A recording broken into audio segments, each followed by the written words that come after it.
Hey guys, welcome back to All Things Canary, the Norwich City YouTube channel for the fans by a fan. This is something new, which I hope to be doing in the future. Player ratings. I hope to be doing a player ratings every single week. We have a match in the Premier League next season. However, I also intend to do one for the season we've just had. So, I'm going to obviously be rating everybody. I'm going to do this in two separate videos. Goalkeepers and defenders first, then midfielders and strikers. And I would like you guys, obviously, in the comment section below to tell me whether you agree with my ratings, whether you don't agree with my ratings, whether you think I'm chatting at my arse. Fair enough, if you do. Of course, like, share, subscribe, tell your friends about this video. And yeah, let's get into the player ratings for this championship season. We're going to start with the big one. Numero uno. Mr. Timmy Krul. Where would we be without Timmy Krul? For the record, since this video is rating the defence and the goalkeepers of Norwich City this season, we're just going to quickly go into the goals conceded between this season and 2 years ago when we were last in the championship. 2 years ago, we conceded 57 goals. We weren't a very solid unit. We got up because we could just throw enough shit up front and we could just do the hits. This season, we've conceded 36 goals. We've conceded 21 less goals. 21 less goals. And in large part, just like everyone in both the defence and goal is absolutely responsible for that. You know, everyone up front is responsible for that. You know, it's a massive team effort. But it just goes to show the absolute dedication that went into the training, into the planning, into the mind marking, into everything that we did. Timmy Krul, number one, was obviously one of the big players in that. Penalty saves, like that. It was top bin corner. Yeah, man, I'm just going to get a hold of that. Tim Krul was the best goalkeeper this season, I think. Right. Brilliant with his saves, brilliant distribution. There were points where he could just give the ball to players and we would be up the other end of the pitch and we would be scoring. We could be getting pelted in our own net for like 5 minutes, then we'd do one ball up the pitch on the end of Buendia to Pookie, or Buendia would take it on himself into the back of the net and we'd be a goal up. He was like a fortress this season. For me, Timmy Krul gets a 9.5. He only doesn't get a 10 because he got injured, which isn't his fault. I'm not saying that for a minute, but I can't give him a 10 because he was injured for a bit of the season. I think he was out for about 8 games. Part of that gap was covered by Mickey McGovern, number 33. Mickey McGovern came in and I was initially quite worried. I was one of his doubters. I ain't doubting him no more. I ain't doubting him. He was like a fortress when he came in. He steadied the ship. He properly held the line. He distributed as well as Krul did. He just did bits. He was there. He was just there, and he was vocal. He was everything you could want from your second goalkeeper. And then he got injured. Step in, Dan, I'm a Wall Barden. Where has this kid been all our lives? Dan Barden, right?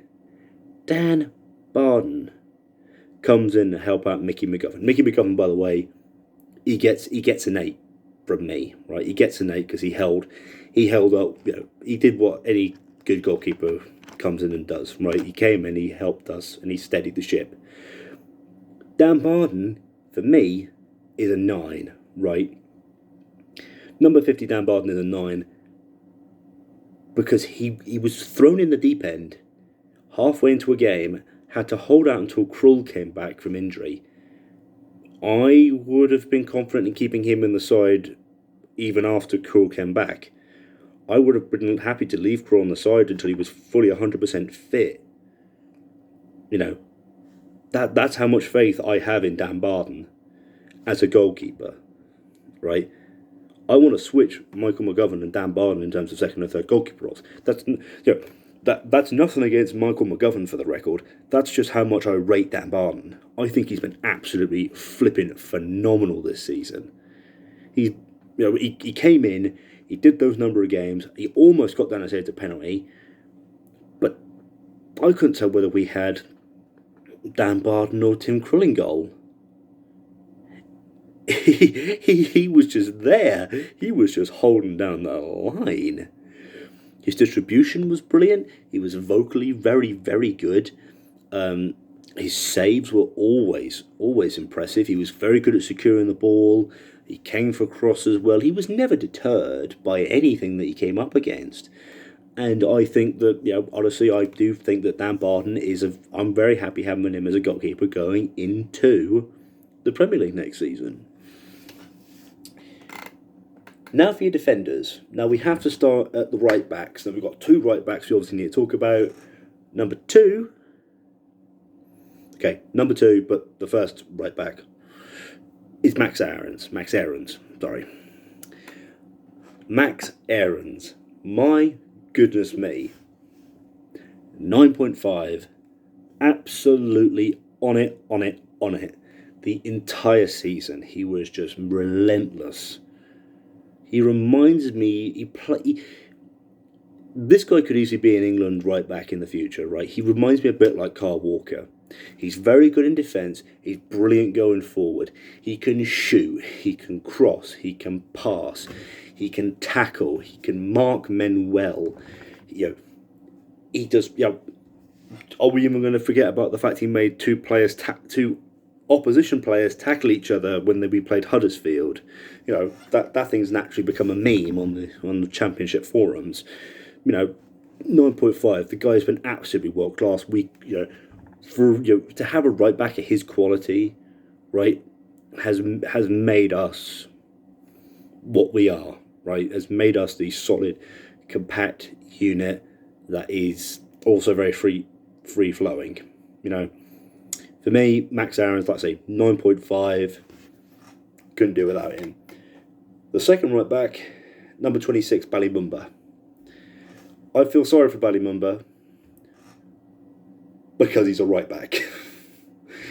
He's a right back and he has to try and get into the first team ahead of Max Aarons. That is not an easy thing to do. In fact, I would deem it impossible.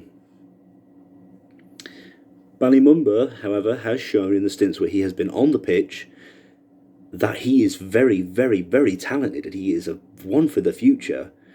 I remember the game when Max Aarons came back from England duty and he had suffered a knock in his last England game. And we obviously put Ballymumba in the side. He was going up and down that pitch like it was mental. He was like a little Jack Russell. He was just full of energy, full of fight. Every ball, every tackle, every pass, he was doing it like it meant. It was like he was doing it like he was in a cup final, right? He was doing it like he was in a cup final. He was just going. He had to go. He had to keep going. He had to keep pressing. If he doesn't do this, the team's just going to fall apart and die without him. That's how it felt. I don't think there's anything you could say that he did wrong, probably with the exception of he might have tired himself out in some of those games. He might be desperate to prove himself. Honestly, after the few performances I've seen from him, he's got nothing to prove. He's just got to keep building. And I think we're going to turn Ballymumba into a phenomenal world-class talent. He's got all the things there. We just need to mould him and shape him into the way that we want him. Ballymumba for me gets a 7. Had we seen more of him, he probably would have got higher. I say that's unfortunate, we just didn't see enough of him. Centre backs. This has been a problem for Norwich City. For years we have been struggling to find a centre back partnership which, is a solid and dependable unit which we can rely upon for anything. This season, we've found not just one, but two partnerships, which apparently made the Championship strikers just not want to score against us. At the solid foundation of that is number 5, the big gaffer, the captain of this side, Grant Hanley. Grant Hanley, for me, is another 9.5 rating. How could he not be? Number 5, Grant Hanley, is just a 9.5 rated powerhouse for me. He's got the pace, he's got the tackling, he's got the knowledge. How many free kicks did we get inside our own areas? In our own half of the field, sorry. Because he would just, I took a slight knock and I fall over and you've just given away a foul. Because he was just smart. He played so smart. He tackled brilliantly. The only bad tackle I think he made was the penalty, the one which became a penalty.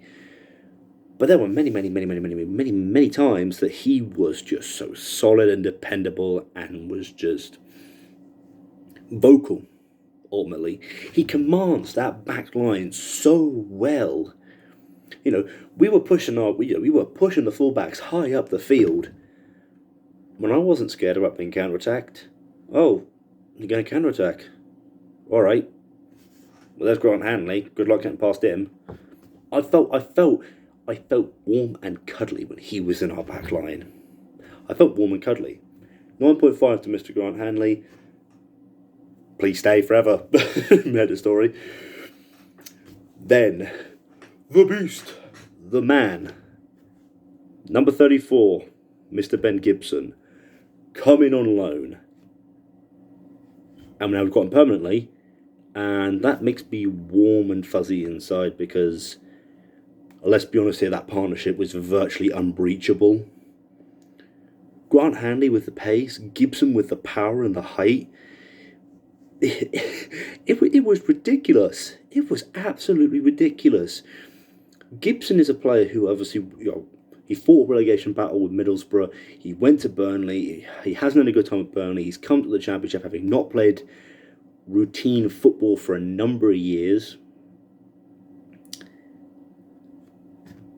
He slot right into that Norwich side and he's just given it 110% all season. 110%, and you could not blame him. He has been on it.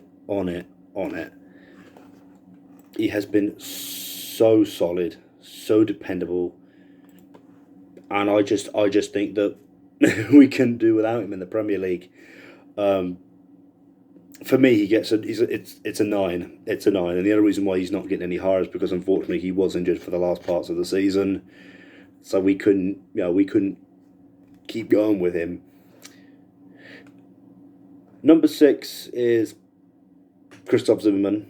Christoph Zimmermann, for me, I'm not going to talk too much about him just because it's just unfortunate because he couldn't work his way into the side. For me, Zimmermann gets a 6. He came on when we needed him, but let's be honest here, there was no way he was dislodging that lineup, and it's just been unfortunate. I'm not going to be a dead horse. Bamidele, our Irish centre-back, our young Irish centre-back who came in when both Zimmermann and Gibson were injured. Many people, like me, may have been worrying that this might derail our season. Where has this kid been? Why was he not in the squad sooner? Hell. The first game that he started, I can remember worrying. It's a new kid. He'll be determined to prove himself. He'll be wanting to just go. I must do everything. I must prove. I must try. I must go. He was solid. He won every header I saw. He won every tackle. He held in line. Hanley commanded him brilliantly. That's another thing Hanley's got to be given credit for. I pointed out earlier, he commanded that back line brilliantly. Bamidele was mimicking his every single movement. And they were just holding them and holding. And And it was absolutely ridiculous. And they were just holding the line, and there was nothing that could be done. You couldn't get through them. You had to try and breach the wings because you couldn't come through the front because you'd just be met by Mbamdele and Hanley. Sorry. For me, Mbamdele gets a 9, right?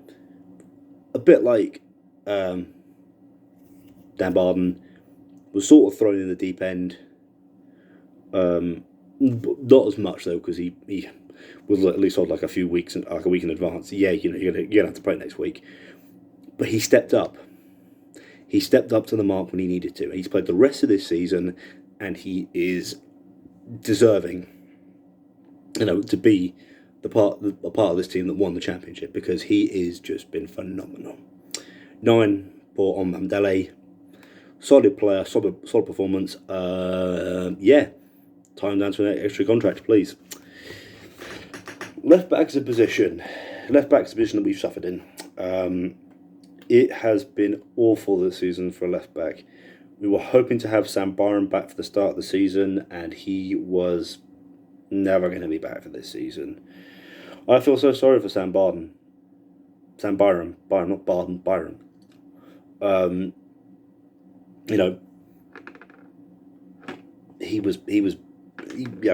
We saw flashes of him in the Premier League. We saw what he could do, and he just got injured and just hasn't been able to play this season. So we've had to bring in... Well, we had to have 2 loanees, and then we had to have a left back. Well, not left back. I'm gonna do 2 parts for our man Jacob Sorensen. Just a quick one on him. Talking about him at left back. Right. Jacob Sorensen at left back. I thought we were in trouble. He moulded to the spot like he knew exactly what to do. He got a goal from that position. He was defending there solidly. I think the only time we ever got beat was by Ismaila Sarr. Right? You know it's good when the only person who can actually beat him in that sort of role is Ismaila Sarr. Right? He was solid. He was dependable. Well deserving of an 8. Hopefully, we'll talk about him obviously when he played in the CDM roles, but I had to bring him in because to not bring him in and to not give him that sort of result. 8 to 8.5. I think would be my final window, because it would be criminal to not bring him in and not add him. Second is Xavi Quintilla. Quintilla for me gets a 7 because he got injured and he just didn't have a massive impact on the season. I would probably say, I'll say 7.5, right? Because he scored those 2 goals right towards the end of the season, both of which were still quite vital to the season. He was just injured for so long that we couldn't do nothing with him. He was the reason. His injuries were the reason why Jacob Sorensen had to play in that position to begin with. I don't like the fact that we didn't have enough depth in that left back position. Everywhere else across the park this season, if someone got injured, we have another person to replace them. That left back spot has become a massive weak point for us, right? I don't care, right, what you say next season, okay? Okay. If these I can't remember who it is that Man United boy we're linked with, right? That I would be more than happy to sign, right? Okay, I know we've got Janus who just signed a permanent, but we need strength in depth in that area. We don't have it at the moment. We need to sign another left back. Xavi Quintilla is an example of why we need another left back, because his injury forced us to move a CDM into that position. Like I said, Quintilla gets 7.5. Quintilla gets 7.5. Lovely guy, but we were just suffering. We were just suffering why he didn't have enough of an impact.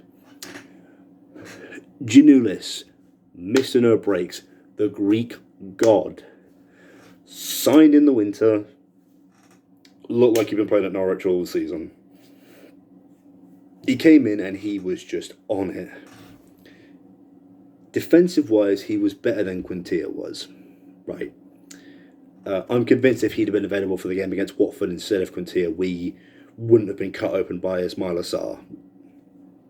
Watford's tactic was boring and dull. It was give it to Sarr, hope he crosses it into the box, and hope your defenders are caught flat-footed. That's all it was. There's a reason why Watford didn't absolutely smash us like they should have, like they could have done, had they actually played something good. But no, it was instead just give it to Ismaila Sarr and hope you can come up with something. That's why Watford are going to go into next season. They're going to get absolutely fucking battered, shits out of them, because you can't win a game with just one man. Morons. Back to Giannoulis. Giannoulis, for me, gets a 9. Solid 9. Speed down the flanks, carving open other fullbacks and midfielders. Was just fighting for every ball whenever it was possible. I know we brought him in on a loan. He has deservedly won his place in the squad. I am happy with him at left back. I know we need more left back. Obviously, I've been moaning and forgetting about Sam McCallum. Sorry, Sam. Not dick move by me. Anyway, but yes, 9 for Mr. Giannoulis. He's been brilliant. I'm so happy to have him in the side. I think that we're going to be working wonders with him.